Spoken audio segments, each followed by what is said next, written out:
नमस्कार। आज हम क्रिया के बारे में पढ़ेंगे। क्रिया क्या है? क्रिया हम सभी करते हैं। जितने भी जीव जंतु मनुष्य हैं, सारे जीव जंतु क्रियाशील होते हैं, कुछ ना कुछ क्रिया करते रहते हैं। लेकिन हम उसे जब व्याकरणिक दृष्टि से देखेंगे तो उसे परिभाषा के तौर पे लिखेंगे, क्रिया किसे कहते हैं। आइए देखते हैं। जिस शब्द से किसी कार्य का होना या करना समझा जाए उसे क्रिया कहते हैं।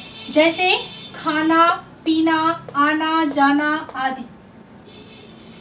जिस शब्द से कोई कार्य हो रहा है यह हमें समझ में आ जाए तो उस शब्द को हम क्या कहेंगे? क्रिया। जैसे वह जा रहा है, वह खा रहा है, तो यह जाना, आना, खाना, यह सब क्या है?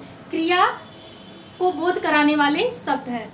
क्रिया के अनेक भेद हैं, लेकिन मुख्य रूप से यहाँ पर हम देख रहे हैं क्रिया के भेद कर्म के आधार पर या रचना के आधार पर। कर्म के आधार पर या रचना के आधार पर क्रिया के दो भेद हैं। कितने भेद हैं? दो भेद। पहला सकर्मक क्रिया, दूसरा अकर्मक क्रिया। सकर्मक क्रिया जिस क्रिया के साथ कर्म हो या कर्म की संभावना हो तथा जिस क्रिया का फल कर्म पर पड़ता है उसे सकर्मक क्रिया कहते हैं। अर्थात जिस क्रिया में कर्म हो, कर्म जुड़ा हो, उसे हम सकर्मक क्रिया कहेंगे। उदाहरण देखते हैं। जैसे सुधा खाना खाती है। यहाँ पर सुधा करता है और खाना कर्म है और खाती क्या है? क्रिया है। तो यहाँ पर क्रिया के साथ कर्म जुड़ा हुआ है, इसलिए यहाँ पर सकर्मक क्रिया होगी। दूसरा, सीता गीत गाती है। यहाँ पे सीता करता है, गीत क्या है? कर्म, और गाती है, गाती शब्द क्या है? ये हमारी क्रिया है। तो यहाँ पर क्रिया के साथ कर्म जुड़ा हुआ है, इसलिए सकर्मक क्रिया होगा। दूसरा, सोहन पढ़ता है। सोहन यहाँ पे करता है, पढ़ता यह क्रिया शब्द है, लेकिन यहाँ पे कर्म नहीं दिया गया है। कर्म यहाँ पे छिपा हुआ है, कर्म की संभावना हो रही है। सोहन पढ़ता है, तो यहाँ पर पढ़ता है मतलब किताब पढ़ता होगा। किताब जो है वो कर्म है, वो यहाँ पर छिपा हुआ है। ऐसा हम संभावना व्यक्त कर सकते हैं कि सोहन किताब पढ़ता है। हमें जब हम ये प्रश्न करेंगे सोहन क्या पढ़ता है, तो उत्तर में हमें मिलेगा सोहन किताब पढ़ता है। तो किताब की संभावना है, यानी कि कर्म की संभावना है, इसलिए भी यहाँ पर सकर्मक क्रिया होगी।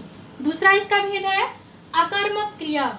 अकर्मक क्रिया के साथ कर्म नहीं होता है तथा उसका फल कर्ता पर पड़ता है। अर्थात जहाँ पर क्रिया के साथ कर्म नहीं जुड़ा होता है उसे हम अकर्मक क्रिया कहते हैं। जैसे सीता रोती है। सीता यहाँ पे करता है, रोना ये क्रिया है। यहाँ पे आप देख रहे हैं कि कर्म नहीं है, तो क्या होगा? अकर्मक क्रिया। कोई यहाँ पर क्रिया के साथ कर्म नहीं है, इसलिए यहाँ पर अकर्मक क्रिया होगी। दूसरा, बच्चा चिल्लाता है। बच्चा चिल्लाता है, यहाँ पे बच्चा करता है, चिल्लाना क्रिया है, और यहाँ पे कर्म नहीं दिख रहा है, इसलिए यहाँ पर भी अकर्मक क्रिया होगी। राजू हंसता है। यहाँ भी आप देख रहे हैं कि राजू करता है, हंसता, यह जो है क्रिया है, कर्म यहाँ पे नहीं है, इसलिए यह भी अकर्मक क्रिया होगी। अब सकर्मक और अकर्मक क्रिया को हम कैसे पहचानेंगे? इसे पहचानने के लिए हमने नीचे कुछ बिंदु लिखे हैं, जिसके आधार पर आप आसानी से अकर्मक क्रिया है या सकर्मक क्रिया है इसकी पहचान कर सकते हैं। पहचान इसकी देखिए।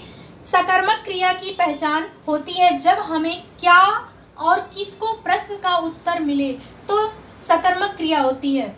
यदि इन प्रश्नों का उत्तर नहीं मिले तो अकर्मक क्रिया। जैसे उदाहरण से ही हम स्पष्ट कर सकते हैं। यहाँ पर जब हम प्रश्न करेंगे सुधा खाती है, क्या खाती है? प्रश्न बन सकता है, उत्तर हमें मिलेगा खाना खाती है। तो हमें क्या प्रश्न का उत्तर मिल गया?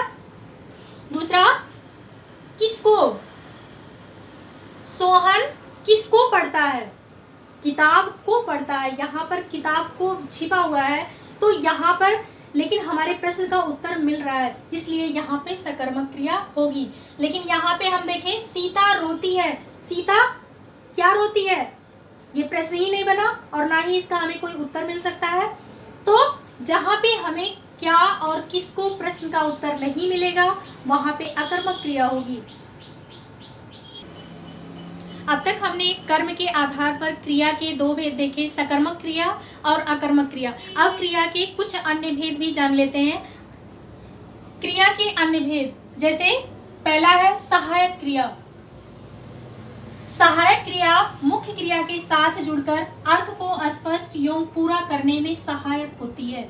सहायक क्रिया मुख्य क्रिया के साथ जुड़कर के अर्थ को स्पष्ट एवं पूरा करने में सहायक होती है। जैसे उदाहरण, मैं घर जाता हूँ, यहाँ पे जाता ये क्या है, ये मुख्य क्रिया है, और हूँ यह जो है सहायक क्रिया है। हूँ शब्द जब लग गया यहाँ पे तो उससे जो है क्रिया पूर्ण हो जाती है। वह खेल रहा है, यहाँ पे रहा था, सॉरी, यहाँ पर रहा मुख्य क्रिया है और था शब्द क्या है, सहायक क्रिया है। यस, मुख्य क्रिया के साथ सहायक के रूप में प्रयुक्त होती है, इसलिए इसे हम सहायक क्रिया कहते हैं। दूसरा, पूर्वकालिक क्रिया। जब कर्ता एक क्रिया को समाप्त करके दूसरी क्रिया को आरंभ करता है तो पहली क्रिया को पूर्वकालिक क्रिया कहते हैं। पूर्वकालिक का मतलब कि जो एक क्रिया होने से पहले जो क्रिया लगती है उसे हम पूर्वकालिक क्रिया कहते हैं। जैसे श्याम भोजन करके सो गया, यहाँ पर भोजन करना एक क्रिया है, दूसरी क्रिया क्या है, सोना। तो यहाँ पे आप देख रहे हैं कि दो क्रिया है। जो पहली क्रिया है उसे हम पूर्वकालिक क्रिया कहेंगे और जो दूसरी क्रिया है उसे हम संपन्न क्रिया कहेंगे।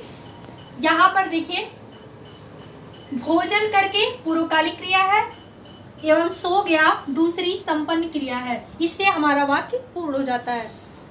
इसका अगला भेद है द्विकर्मक क्रिया। जिस क्रिया के दो कर्म होते हैं उसे द्विकर्मक क्रिया कहते हैं। किसी किसी वाक्य में आप देखते हैं कि एक ही साथ दो कर्म होता है और क्रिया एक ही होती है, तो वहां पे द्विकर्मक क्रिया होती है। जैसे अध्यापक ने छात्रों को गणित पढ़ाया, यहाँ पे अध्यापक करता है छात्रों को, एक कर्म ये है, दूसरा क्या पढ़ाया, गणित पढ़ाया। हमें प्रश्न का उत्तर मिल रहा है ना। तो यहाँ पर दो कर्म है, छात्रों और गणित दो कर्म है, इसलिए यहाँ पे द्विकर्मक क्रिया होगी। इसके बाद संयुक्त क्रिया।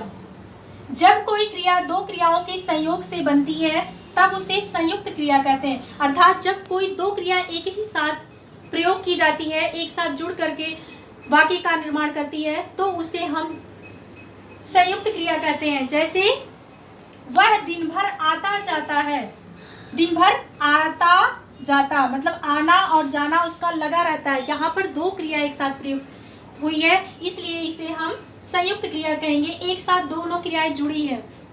इसी तरह से आना जाना लगा रहता है, बिजली आती जाती रहती है, तो ये क्या है, एक साथ दो क्रिया हो रही है और दोनों एक दूसरे से जुड़ी हुई है, इसलिए इसे हम संयुक्त क्रिया कहेंगे। इसी के साथ ही यह वीडियो हमारा समाप्त होता है। उम्मीद करती हूँ कि क्रिया आप लोगों को समझ में आई होगी। अगर आपको कुछ नहीं समझ में आया है तो कमेंट बॉक्स में लिख सकते हैं। धन्यवाद।